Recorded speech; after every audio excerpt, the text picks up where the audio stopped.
All right, welcome back everybody. We are going to take a look at project 10 in our Arduino Starter Kit.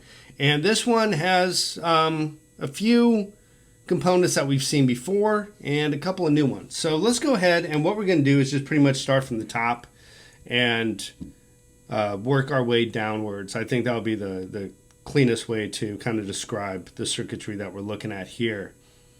As we've always seen, we have the positive for the 5 volts coming in from our Arduino board and the ground, right? So our positive on the inner track, our ground to the outer track. Now, one difference on this board, obviously, is the power from the 9-volt battery that we're looking at, right? And so that too has its own positive on this outer track, as well as its ground on this inner track.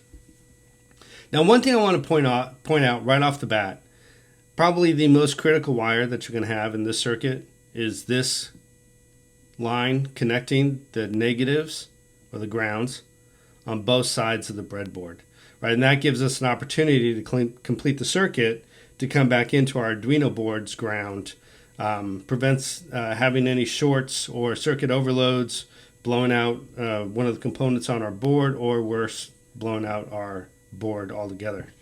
So make certain that before you turn this on, this is connected up. So I guess a little professional tip there. But anyways, let's go ahead and start from the top. Here we have power coming into our top button, and then we have power coming directly into our second button. And we've seen this before, right? This is just the 5 volts coming in from the Arduino board. Now, here you'll notice that the output of the top button is coming out into pin 5, and the bottom output is coming out to pin 4. Now, this gives us an opportunity to look at the pins that are connected to the buttons, but you'll notice on this side of the breadboard there's no ground. However, we do provide a ground on the opposite side coming out to these resistors and coming into this inner track, right? And again, it just brings that voltage over, and we complete the circuit nice and safe. And it will come into our 9 volts as well for the ground, but no big deal, right? We got 5 volts coming out here. We got a 9-volt battery coming out to that ground's no problem. Next, what I want to take a look at, I know it looks a little confusing in here, but really we're taking power directly from our Arduino board, we're passing it into our potentiometer, and then this bottom pin of our potentiometer, this yellow line, is just going out to our ground, right? So we still have a completed circuit. The only thing here is this green wire is over here on the back side of our potentiometer.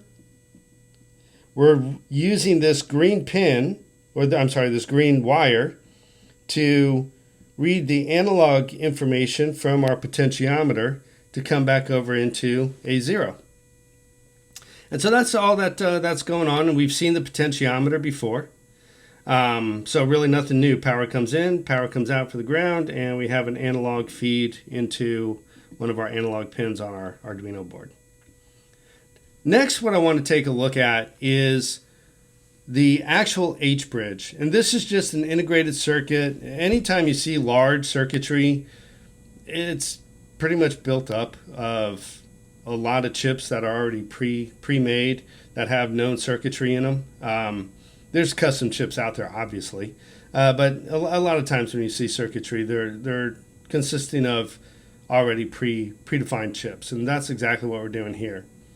Now, this first chip here, this first pin here, coming in from pin 9 from our Arduino board into pin 1, this is just the enable pin. And basically what that tells the H-bridge is to go ahead and expect information, right? It's now enabled once you kind of have that turned on. Now, the next thing that we're going to look at here is pin 2 going to pin 3 on the Arduino board. And these are the pins which are used to tell the motor which direction to rotate in. clockwise, counterclockwise. And realistically on this H bridge, it's this number 2 pin as well as this number 7 pin that are working together. These two, if this one's high and this one's low, it rotates clockwise, and if this one's high and this one's low, it rotates counterclockwise. And so we really are working with these two together. And that's why we have in our code kind of the variation between pin 2 and 3 on our Arduino board based off whatever we hit for the switches. Now these two pins right here, if we look at 4 and 5, are really just bringing ground out from the H bridge. And you can see, again, it comes to the outer track. It might be a little difficult to see, but these orange wires come to the outer track, the ground, so we complete our circuit. Now the only thing here on pin 3 and 6, right? Pin 3 is the ground back out to our motor, and the pin 6 is the power input from our motor. And that's pretty much all that there is to this one. The only difference here is you'll notice I have a power input coming into pin 8, but this power input is coming from our 9-volt battery. And the reason we need these 9 volts is because we need the 9 volts to run the motor. However, you'll also know this input, notice this input coming up here into pin 16. And pin 16 is really the power for this chip. That's what basically tells it to, that's where it draws its power from. Now it can output the proper amount based off whatever is coming in here to come out here, right? If we jack this up to 3,000 volts, this thing would probably blow up. But it can handle 9 volts to give out to the motor. So what I want to do now is I'll go ahead and show the functionality. I've got everything plugged in, right? The battery, the 9-volt battery, the power, and everything's pretty much turned on. So we'll go ahead and take a look here. I've got the black gloves on again. I'm hoping it helps for a visual, but we'll see. So taking a look at this pin here, or I'm sorry, the motor, I'm going to start playing with the potentiometer a little bit. And you can see which way it starts turning. I'm going to turn this very slowly to get a little rotation. But you can kind of see that it's turning counterclockwise.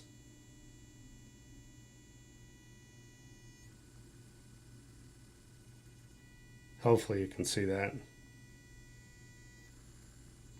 Now what I'm going to do is I'm going to hit this middle pin, and I'm going to turn the potentiometer again very slowly. And you can see now that we're turning clockwise. I'm trying to keep this as slow as I can. But one of the things you will notice is if I crank up this potentiometer, it really starts cooking, right? So potentiometer for slow or fast. And as I slow it down. Now, if I have this thing going and I hit this top pin, I'm going to turn the whole thing off. Right? And so that's pretty much the circuit. Again, not too terribly much up here that you haven't seen before. The 9-volt battery coming over here is a little bit different, but that's in order so we can power our motor. The chip, right? These two pins are working together. This one is talking about enable or disable the chip to provide instructions. We've got our ground and our positive from our motor so we can throw power out to it. We're bringing in power from our 9-volt battery as well as from our 5-volt, and that's what it uses internal to the chip is our 5-volt. So anyways, interesting project. I hope you play around with this one, have some fun with it. And we will see you in the next project for Project 11. Take care, everybody.